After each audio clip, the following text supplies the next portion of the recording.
patch up a 44-year-old quarrel. The mystery of the death of Chung Ling Soo has never been solved. Looking glasses are placed on the back of the seats in Westminster Abbey. Can you imagine that? Once more, my friends, this is Lindsay McCarry speaking to you out of the welter of amazing facts we're about to present to you. We'll return with the first one in a moment or two, and we hope you'll be with us.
And now, it's the first one of our presentations of Can You Imagine That items for this session. It's the story of a quarrel which lasted for 44 years, a quarrel which separated two old friends, but it was a quarrel which neither changed the map of the world, nor lifted the crown from the head of a monarch, nor sent nations into armed conflict. It was, as quarrels go, of little consequence, but it is a good yarn, and I think you'll enjoy it. In the year 1864, little Bertha Sen, aged 13, came to work for the Klotz family of Brooklyn. About the same time, 20-year-old Christina Deal also came to work for the Klotz household. 6 years later, they came to a difference of opinion, and Christina quit her job. Well, not much of a story so far, is it? Well, time went on, and Bertha Sen remained as maid to Mrs. Samuel Klotz. And right there, I might remark that the servant problem in the Klotz home ceased to exist, for Bertha Sen remained as maid to Mrs. Klotz for 50 years. Yep, it's true. And on the 1st of May, 1914, the Klotz family gave a party to Bertha upon the occasion of her 63rd birthday, a party attended by 8 grown sons and daughters of the Klotz family, whom Bertha had tended as babies. As an added surprise, and what a surprise it must have been to Bertha, the Klotzes invited 70-year-old Christina Deal. Of course, you know the end of the story. Bertha and Christina patched up their 44-year-old quarrel and amused the Klotz household by dancing together a few steps of a dance then coming into popularity, the tango. Can you imagine that? Well, 'tis said that the world pities the man who wears his heart upon his sleeve. Here's a judge who pitied a man who wore his vocation up his sleeve. Away back in 1905, the day after New Year's in Milwaukee, Wisconsin, a passenger train pulls into the Northwestern Depot. Hey, officer. Yeah? What's the matter, conductor? This fellow's just rid in blind baggage. Oh, is that so now? Well, you better come along with me, young fella. Wait a minute, though. I think I'll be searching you first. Hey, what's this? 2 knives. Oh, but I can explain that, officer. Never mind now. You can explain to the judge. Come on.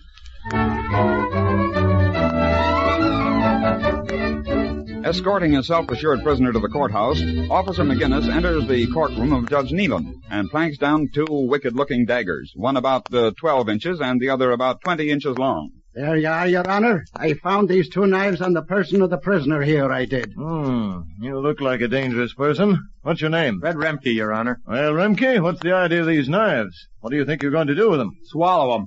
Yes, but don't... What? You were going to swallow them? Yes, Your Honor. As a matter of fact, I make my living eating knives. Oh. Well, I'm going to give you a chance to prove your statement, and if you can, I'll let you go. Go ahead. Swallow. Well, all right. Wait till I open my collar here. There. Well, I'll be tied. Order. Ah, that was easy. I do it all the time. All right, young man. I'll sentence you to a fine of $10 for carrying concealed weapons. Oh, but Your Honor, And sentence suspended. Next case. The hand is quicker than the eye. Thus goes the old saying about the dexterity of magicians. And here's another case where it took just that to get two magicians out of the clutches of the law. It happened in Barrington, New Jersey.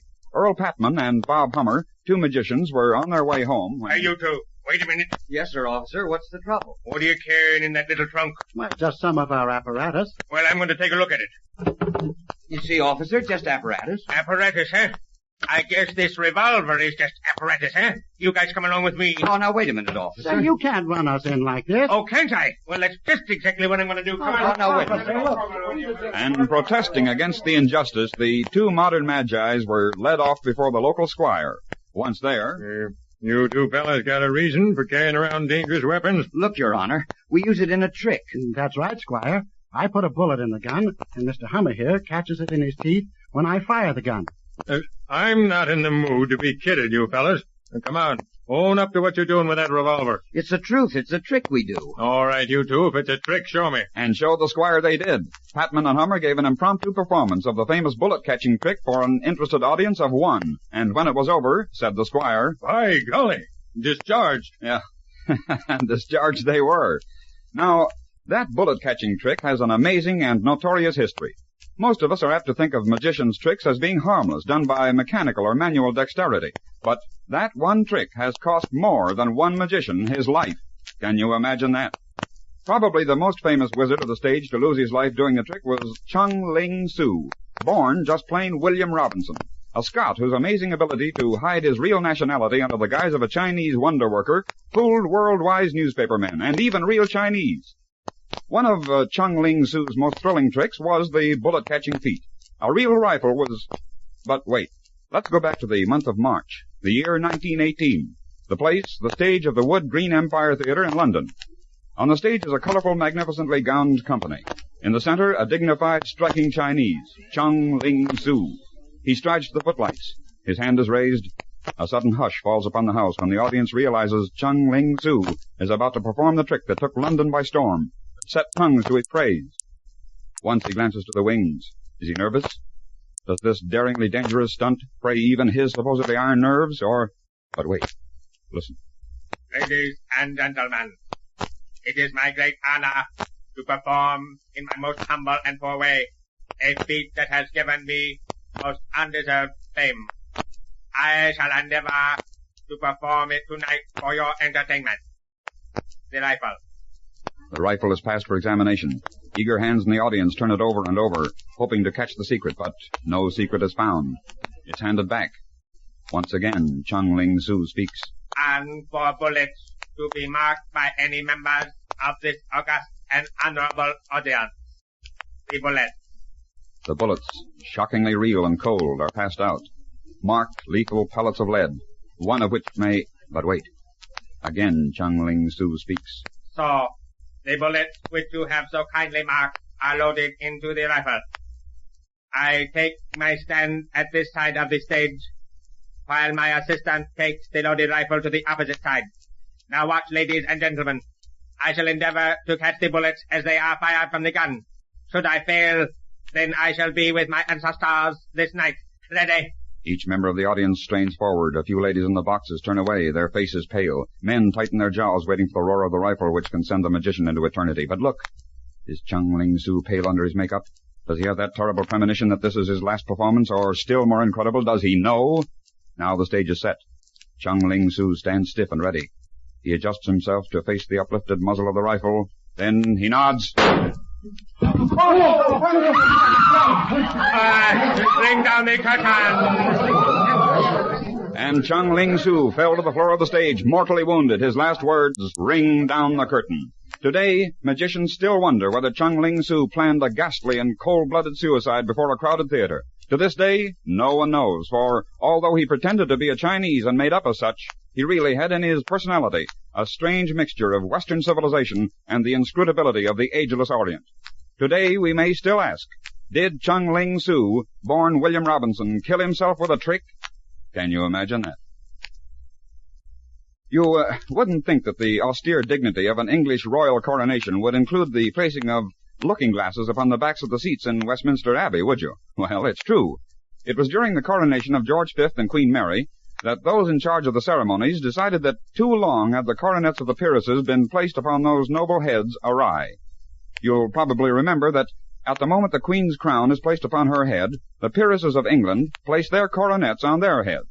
And so, to guarantee even more dignity, a mirror was placed in front of each seat to be occupied by a peeress, thus enabling each noblewoman to get her coronet on straight. Can you imagine that? Well, here's the story of another old-time musical favorite, and how it came to be composed. It was a good many years ago that Charlie Daniels, a young composer and musician, was traveling by railroad train to complete a most important mission. He was going to visit a young lady in a small town named Hiawatha. As the train sped on across the Midwest, the click of the wheels on the rails set up a sort of sympathetic rhythm in the brain of the young man. Clickety-click, clickety-click, clickety-click, Hiawatha, Hiawatha, Hiawatha. Gradually, out of the even, sharp, rhythmic beats, a melody began forming itself. A melody Daniels knew he was destined to write in commemoration of this journey. At last, the entire song had written itself within Daniels' mind, and a few months later, the whole country was singing and dancing to it.